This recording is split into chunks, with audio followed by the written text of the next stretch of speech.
Ang infusion po ay napakalaking bagay pagdating po sa breeding, lalo-lalo na po sa mga fighting cocks o yung mga manok panabong. Marahil po na hindi lahat ng mga mananabong o yung mga nagpapalahi ng mga manok panabong ay nakakaalam na bago po tayo nagkaroon mga pure breeds, bago po tayo dumaan sa mga pure breeding, line breeding, yung mga back crossing, lahat po ng proseso ng pagpapalahi, itong mga manok na po ito ay dumaan po lahat sa infusion. Wala pong manok panabong, maging original man na linyada na tinatawag o yung mga pure breeds na ginawa sa mga farm, ang hindi po dumaan sa infusion. Lagi po natin tandaan na wala po talagang original na mga manok panabong o yung mga fighting cocks na tinatawag na ibinahagi sa atin ng kalikasan. Ang kauna-unahan pong manok sa buong mundo ay ang tinatawag na red jungle fowl. Ito po yung pinaniniwalaan na nagsimula sa Asia at kumalat sa buong mundo. Bagamat isang klaseng lahi lang ng manok ang pinagsimula nila, bago po sila kumalat sa buong mundo, ay sila po ay nag-evolve o yung nag-develop anatomically, physiologically, at kasama na rin po yung behavioral, yung pag-uugali nila. Ang natural development o pagbabago sa kanilang lahi sa paglipas ng panahon ay umepekto sa kanilang kabuuang anyo, pangkatawan at maging sa pagkilos, kasama na rin po yung pag-uugali. Ito po yung marahil sa kanilang kapaligiran o yung environment na kanilang pinamamahayan. Dito po talaga sa mga manok na ito nagsimula ang ating mga manok panabong. At ang mga unang o sinaunang mga breeders naman ay matyagang nagkalap o nag-acquire ng iba't ibang mga manok na galing sa iba't ibang lugar para paghalu-haluin o i-breed sila at makuha nila yung mga hinahanap nilang qualities para sa isang matapang na manok panabong. So ito po talaga ang origin ng mga unang fighting cocks. Ang pagkalap o ang pag-acquire ng mga manok na ito na galing sa iba't ibang lugar at pagpapalahi sa kanila para makuha ang mga inherent qualities na kinakailangan para maging isang magaling na mga manok panabong ay tinatawag po na infusion. Kaya inuulit ko po, wala pong original o manok panabong ngayon na hindi po dumaan sa infusion. Magbibigay po ako ngayon sa inyo ng ilang mga halimbawa na infusion na ginawa ng ating mga sinaunang breeders at ginagawa pa rin hanggang sa ngayon para makapag-develop ng mga galing na mga panlaban at magagandang mga materyales. Uunahin ko po yung mga unang na-develop na mga dark fowls o yung mga itim na lahi, kadalasan alimbiyugin.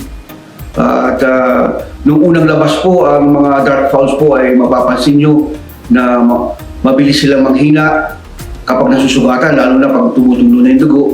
Kadalasan po natutulog sila at tumitigil ng tumuka o tumitigil ng lumaban. Bagamat hindi po sila umaayaw, natural pong tumitigil ang kanilang katawan hanggang sa sila ay matulog at hindi na tumuka. Alam naman po natin lahat na ang mga dark fowls o yung mga itim ay malalakas at magagaling mamalo. Sila rin po ay mabibilis.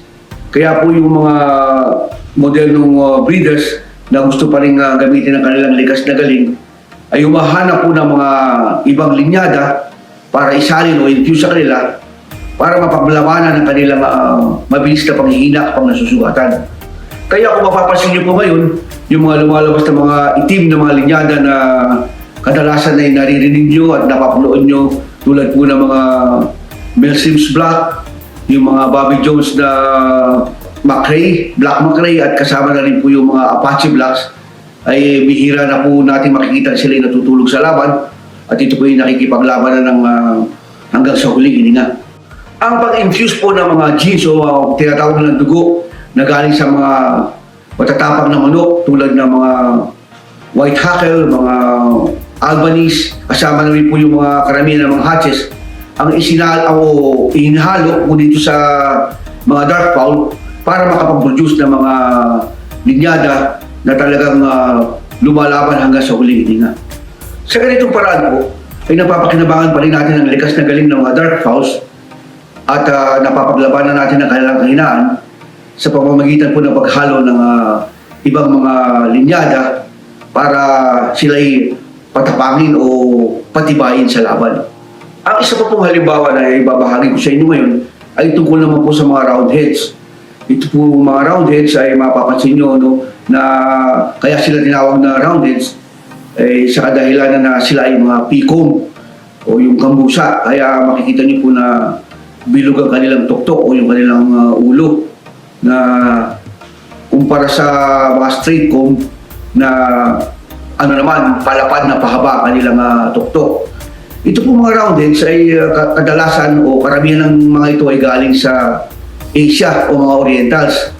At sila po ay magagaling lumaban at matatalino, maganda ang fighting style, pero questionable din ang kanilang gameness.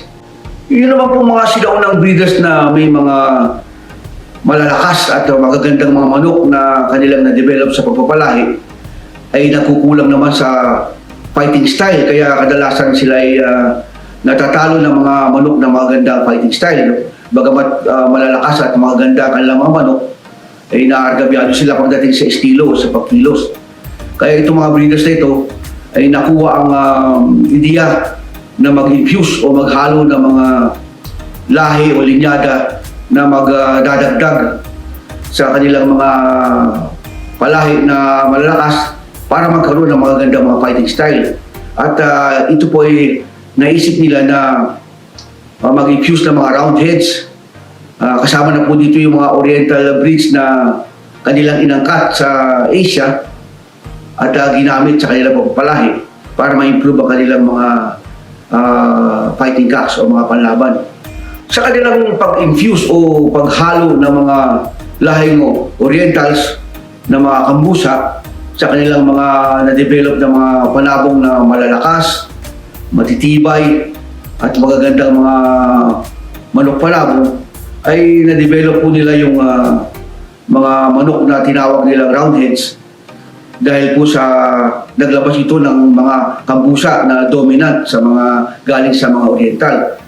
So ito po ang matatawag natin origin ng mga roundheads. Kaya kadalasan po maririnig nyo po na itong mga roundheads ay galing sa mga oriental na lahi. Ngayon, napansin po ng mga breeders na bagamat gumaling ang kanilang mga palahi na hinaluan ng roundheads, malalakas pumalo, gumanda rin ang mga bikas at tayo, tumangkad, bumilog ang katawan. Pero meron sila napansin na isang bagay na medyo matatawag na kahinaan. Ito po'y dulot ng mga ibang palahi nila na umaayaw sa laban. Ito po yung mga naging resulta na medyo hindi maganda sa kanilang infusion. Marami pong nagsasabi na mga magmamanok o mga nagpapalahi na ito pong mga roundheads ay medyo may dalang kaduwagan o yung kalimitan ay umaayaw sa laban kapag medyo nasugatan ng grabe o minsan kahit konting sugat na duguan at naramdaman nila na masakit ay umaayaw sila sa laban.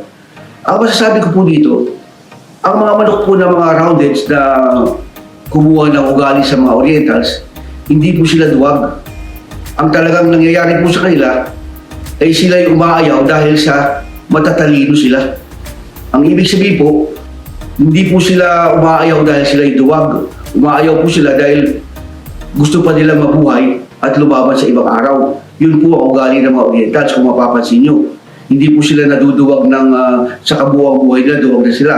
Aayaw sila at sa ibang araw ay lalaban naman sila. So ito pong ugali ng roundheads na ito ay matatawag natin na matalino. Sa mga pangyayaring ito, nakapag-isip ang mga sinaunang breeders na mag-infuse uli o maghalo uli ng mga linyada na likas na matatapang at matitibay para muling subukan ipares sa mga bagong labas nila ng mga roundheads para ma-check ang kanilang kahinaan. At dito na nga lumabas ang iba't ibang klase ng mga roundheads na hanggang sa ngayon ay mararamdaman nyo o makikita nyo na lumalaban sila ng diktikan hanggang sa huling hininga. At maaaring ang mga nakikita nyo mga sikat na roundheads kasama na po yung mga sweaters na mga kambusa na nakikita nyo ay galing na rin po yan sa mga orientals na magagaling ang fighting style. Sa pagpapalahi po ngayon, bagamat marami na tayong nakikita at naririnig ng mga sikat na mga linyada na lumalabas, tulad po ng mga sweaters, mga iba-ibang variety ng mga roundheads, mga grays, mga blacks, sama na po yung mga clarets, mga Albanese, lahat na po ng mga tanyag na mga linyada na ginagamit natin ngayon. At pwede natin silang puruhin sa ating mga farmer sa pamamagitan ng inbreeding. At panahon ay nakakagawa po tayo ng sarili natin mga linyada. Pero ang masasabi ko po, sa lahat po lang ito na ginagawa sa ating mga manok panabo ngayon, hindi pa rin natin kayang arukin o hindi pa rin natin kayang i-trace ang mga infusions na nangyari o nag-evolve sa pagkakaroon ng mga bagong linyada tulad ng mga manok na ginagamit natin ngayon. So lahat po yan may infusion na hindi na po natin kayang alamin. Kaya mahirap po talaga ang magsabi na purong-puro ating mga manok na talagang walang halo. Kaya ito po ay isang patunay na sa larangan po ng breeding, medyo masalimuot po ang mga resulta kung iisipin natin talaga. At dahil nga po napag-usapan na rin natin ang tungkol po sa tapang at tibay o yung pong gameness at endurance ng ating mga manok panabong pagdating sa araw ng laban, ay nais ko